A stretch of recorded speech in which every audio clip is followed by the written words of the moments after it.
Então, fala galera! Como vocês estão? Bom dia, boa tarde, boa noite, galáxia! Como vocês estão aí? Tudo certo? Nada resolvido? Tudo mais ou menos? Então vamos lá. Pessoal, o professor veio aqui trazer revisão de movimento circular uniforme aqui, tá? Conteúdo que vai cair na V2 aqui do primeiro médio. Para você que é do segundo, você que é do terceiro, se você quiser revisar um pouquinho para estudar, pode revisar também, tá? O professor ele trouxe aqui no caso aplicações do movimento circular uniforme, tá? Aqui que nós temos, que é a parte de polir as engrenagens.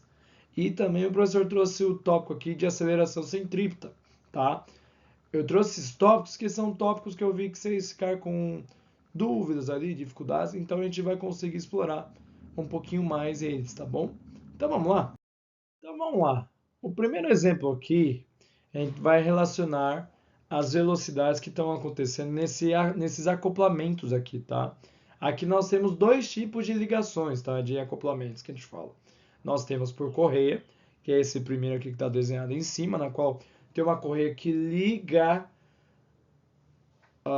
as duas polias, as duas engrenagenzinhas ali nos nossos exemplos.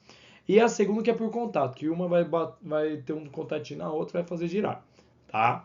Quando isso acontece, gente, o que você acaba percebendo? Que a velocidade linear, velocidade escalar, que tem uma das polias, ela vai ser transferida integralmente para a outra, tá? Porque não vai ter a consideração do atrito, né?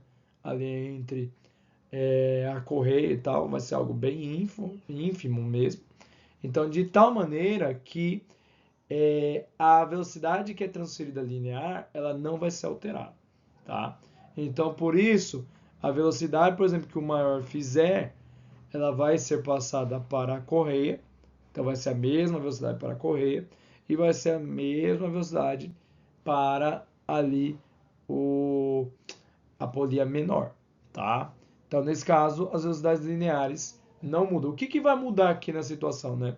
Vai mudar a velocidade angular, então o número de voltas que você faz ali em determinado tempo, isso vai ser diferente, né? Porque um raio menor você vai ter muito mais voltas completadas do que o raio maior, tá? Vai ser muito mais fácil completar a volta. E você tem a questão da interferência do raio, né?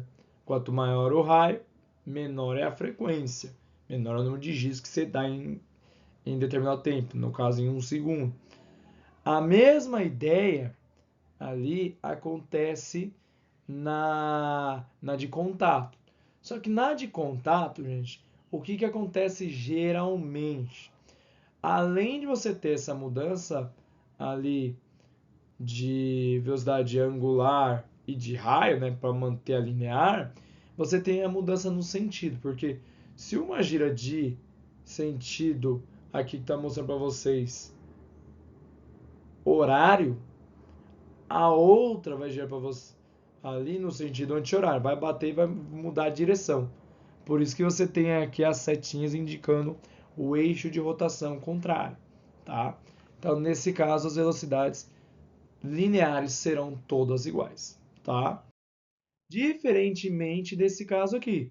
Esse caso é um caso de acoplamento, só que é sobre um mesmo eixo. Então, quando você tem o pneu de uma bicicleta e a catraca ali no mesmo eixo ali, o que acaba acontecendo?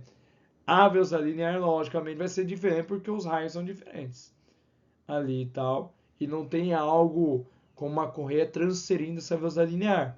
Contudo, por estarem conectados ao mesmo eixo de rotação, a velocidade angular é a mesma, a frequência vai ser a mesma, tá? Então eles vão ficar totalmente conectados fazendo esse mesmo giro aqui, tá? A mesma coisa quando você tem ali, ali naquele caso ali, um ferrinho para manter ali o mesmo eixo, tá?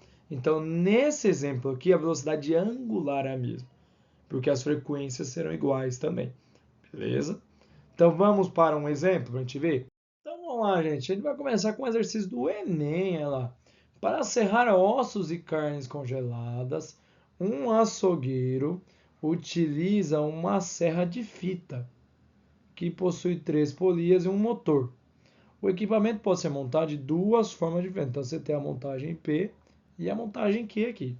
Bom, vamos analisar primeiro essas montagens. A polia ali 1 está conectada a 2 na montagem P. Está conectada para uma correia. Se elas estão conectadas para uma correia, então o que você já sabe? Que a velocidade linear das duas será igual. Tá? Serão iguais ali as velocidades. Tá? A velocidade de 1 será igual à velocidade de 2. Ali da polia 2. E aí o que acontece? Isso vai interferir na polia 3 ali, na questão da velocidade angular ser igual da polia 3 para a polia 2. Tá? Então, se a velocidade angular vai ser igual ali, no caso, você vai ver que por ter um raio maior, você vai ter uma velocidade linear maior. Tá? Só você lembrar que a velocidade linear ela é a velocidade angular vezes o raio. Então, se você vai aumentar ali, você tem obrigatoriamente o aumento da linear, por conta do aumento do raio e da manutenção da velocidade angular. Então, nesse aqui, a velocidade linear vai ficar maior. Agora, olha para a montagem Q. A montagem Q, a polia 1 já está conectada à polia 3. Já está totalmente conectado ali. E aí, nisso, o que vai diferenciar, vai fazer para a gente ter um aumento ou diminuição na velocidade linear? Ali, se a gente pegar para olhar, a polia 3 ela já está conectada, então nisso vai manter a velocidade linear, da 1 para 3. E depois da 3 para 2, o que acontece? Você tem uma manutenção da angular. Só que nessa que vai manter a angular, a gente vai ter uma redução do raio. Tá? Então, o que a gente precisa visualizar nessa polia aqui da montagem Q? A polia 1 e a polia 3, eles vão ter a mesma velocidade linear. Só que a frequência da 3 vai ser menor. Já por quê? Porque o raio é maior. Nisso vai manter a velocidade angular para a polia 2 e vai reduzir ali o raio ali depois. Ali para você ter a conexão. A pergunta que não quer calar é, por questão de segurança, qual montagem o açougueiro vai ter que optar e qual a justificativa para que possua menor velocidade linear? Para você ter menor velocidade linear, o que acontece? É obrigatoriamente a da montagem Q. Por quê? Porque nisso você vai ter um raio muito grande. Se o raio é muito grande, o que vai acontecer? A velocidade angular é menor, a frequência é menor no giro. Então tem que girar menos pela questão de segurança.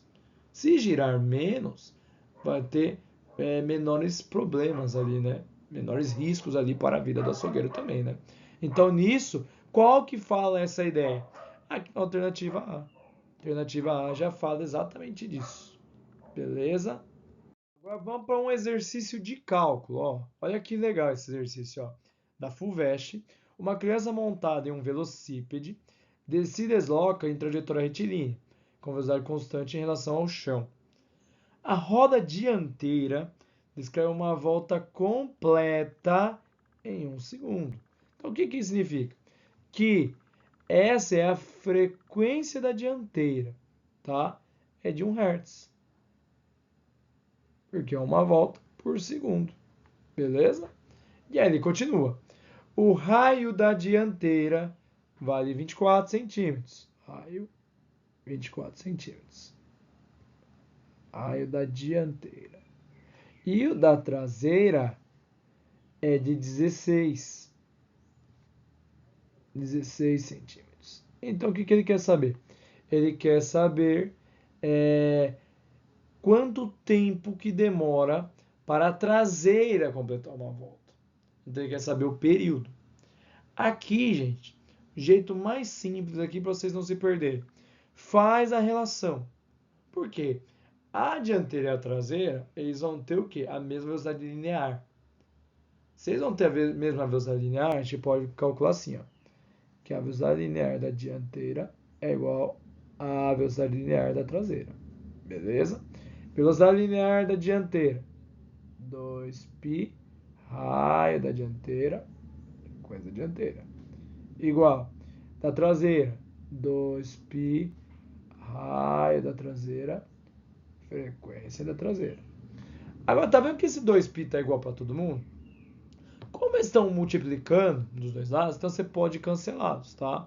Porque se você passa a dividir nesse 2π, vai ficar 2π dividido por 2π, vai cancelar. Então, essa parte aqui cancela com essa. É o famoso chain tome, né? Chain tome. Beleza? Agora, vamos lá. Então, vai ficar assim, ó. Raio da dianteira vezes frequência da dianteira é igual a raio da traseira vezes frequência da traseira.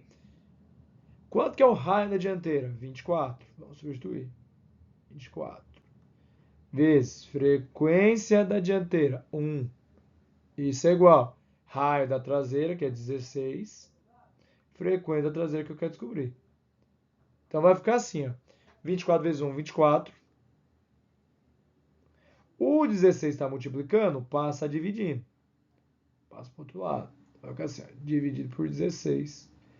E essa vai ser a frequência traseira. Dá para simplificar? Dá para simplificar, tá? Então, isso daqui já poderia ser uma resposta, mas tem que simplificar. Aqui você simplifica o jeito mais rápido por 4, tá? Se você quiser simplificar por 8, tá? Tábua do 8. Se você quiser simplificar por 4, por 2, tanto faz, tá? 24, 16 está na tábua do 8. Então faz a simplificação. 24 por 8 dá 3. Então fica assim, ó. Frequência traseira vai ficar 24 por 8 dá 3 e 16 por 8 dá 2. Aqui você achou a frequência. Mas o exercício não quer a frequência. O exercício quer o tempo, o período que ele faz para dar uma volta. Para isso, gente, o tempo, o período, a dica é a seguinte. Tá vendo a fração que você achou aqui da frequência? Você só inverte ela. Então, o tempo da traseira é de 2/3 segundos. Gabarito, alternativa B de bola. Beleza? Tranquilo? Então, sempre, você achou a frequência para a quantidade de voltas em 1 segundo, o tempo, o período, no caso, para completar em uma volta, é só você fazer o inverso também. Beleza? Vamos para o próximo.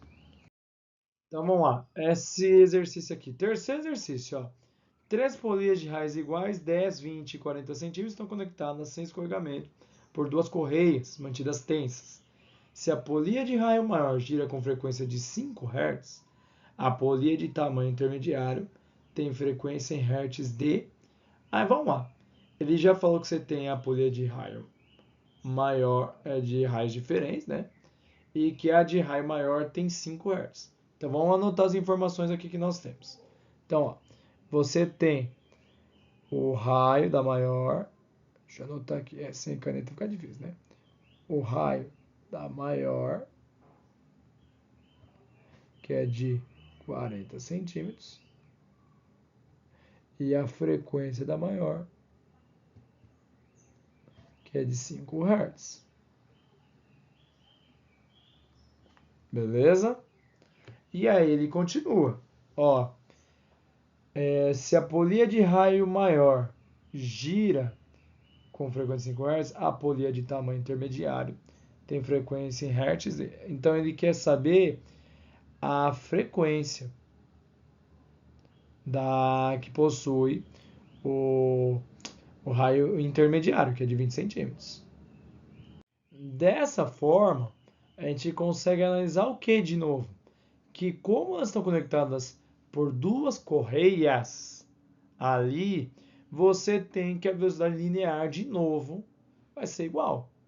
Então, a velocidade linear da primeira vai ser exatamente igual à da segunda, que é exatamente igual à da terceira. É exatamente igual, tá? São iguais ali todas as velocidades. Então, como ele quer conectar a segunda com a terceira, então vamos pegar aqui, ó, o raio da segunda, que ele já te deu aqui. Deixa eu escrever aqui de outra cor. Vou pegar de verde aqui. O raio da segunda, que é de 20 centímetros. E ele quer saber a frequência dessa segunda. Então vamos fazer assim, ó. Frequência da segunda vezes o raio da segunda. Por que você vai botar isso já, Porque, para quem já se esqueceu, velocidade 2 é igual a velocidade 3. A velocidade do 2 aqui, linear, exatamente igual à velocidade da maior, tá? Aí você vai ter que de novo 2π RF, R de 2, F de 2. E do outro lado você vai ter 2π R de 3, F de 3. Tá vendo que você tem 2π de novo, dos dois lados? Cancela. Então ficou aqui, ó. R2, F2, R3, F3. R2 é quanto? É 20. F2 eu não tenho. R3 é 40. E o F3 é 5. Faz essa conta. 40 vezes 5 vai dar 200. O 20 está multiplicando, passa dividindo. Então vai ficar assim, ó. F2 a 200 por 20. Isso vai ser exatamente igual a 10 Hz. Gabarito. Alternativa B de bola de novo. Beleza? Vamos para a próxima. A próxima aqui é a ideia de aceleração centrípeta. O que é aceleração centrípeta?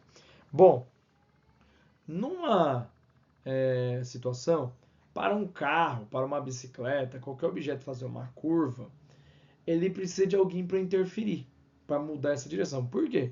Se você só pega a aceleração tangencial, que é a aceleração que ele teria para avançar reto, ele sairia da curva. Então, obrigatoriamente, ele sairia e escaparia. Então, é igual quando você tem, por exemplo, uma prova de Fórmula 1, quando o piloto ele perde o controle do carro. Quando ele tem uma velocidade maior, uma aceleração maior do que a prevista ali para se manter na curva, ali uma velocidade maior do que a prevista ali, que a gente consegue prever e tal, ele perde o equilíbrio, descontrola geralmente e sai. Então, nisso, o que faz ele manter aquela curva ali sendo feita? É o que a gente chama de aceleração centrípeta, tá? É o que muda a direção e ela vai sempre indicar para o centro do raio. Então, ele vai sempre indicar para o centro da curva. Por isso que você consegue fazer esse giro. Por isso você consegue girar, tá? Então, aqui a aceleração centrípeta sempre aponta para o centro do raio e ela é perpendicular ao vetor velocidade, ou seja, forma um ângulo de 90 graus aqui com a velocidade que você está tendo. Beleza? As formas de calcular, a aceleração centrípeta, tá? Para quem não sabe, é a multiplicação da angular pela linear. Só que quando a gente vai fazer o cálculo, a gente nunca já tem angular e linear juntas ao mesmo tempo. Então, como que você pode calcular? Você pode calcular como velocidade linear ao quadrado dividido pelo raio, ou velocidade angular vezes o raio, tá? Eu botei e ou, por quê? Porque pode ter situação que você tem ali as três informações, você pode usar qualquer uma delas para calcular. Se você usar as duas para querer comprovar, você vai ver que as duas vão dar certo. Beleza?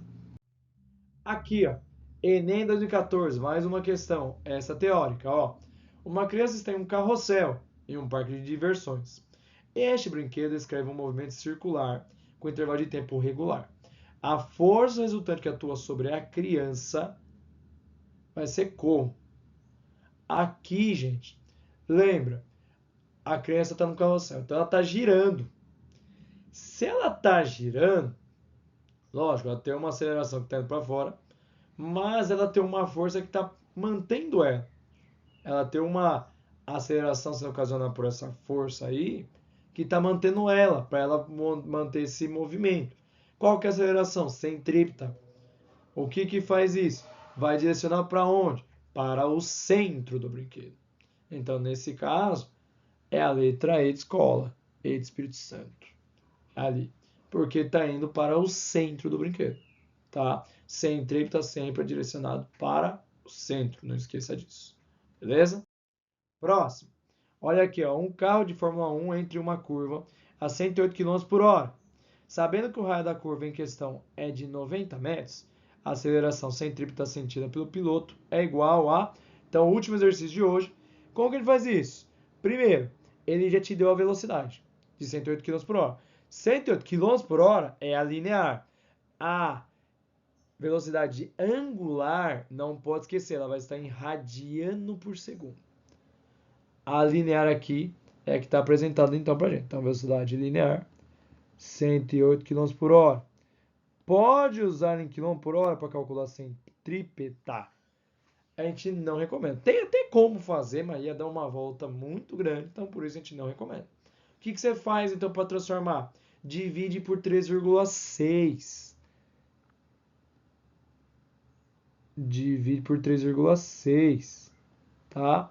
Ao fazer essa divisão de 108 por 3,6, você vai ver que essa divisão vai dar 30. Então, 30 metros por segundo. E você tem um raio, que é de 90 metros. Agora eu aplico a fórmula então, da aceleração centrípeta. Como que é a fórmula? A aceleração centrípeta é igual a velocidade linear ao quadrado. Eu uso essa porque eu tenho velocidade linear, né, gente? Não vou usar da angular, sendo que eu não tenho angular, tá? Então, velocidade linear ao quadrado dividido pelo raio, pelo R. Então, vamos fazer essa conta? A aceleração centrípeta é igual a velocidade linear ao quadrado, 30 ao quadrado. 30 ao quadrado. Dividir pelo raio. Raio é 90. Faz essa conta. 30 ao quadrado é 30 vezes 30. 30 vezes 30, você vai manter os dois zeros, faz 3 vezes 3, dá 9. Então, coloca o 9 na frente, manter os dois zeros, 900. Divide por 90. Aqui, ó, cancela um zerinho aqui, ó.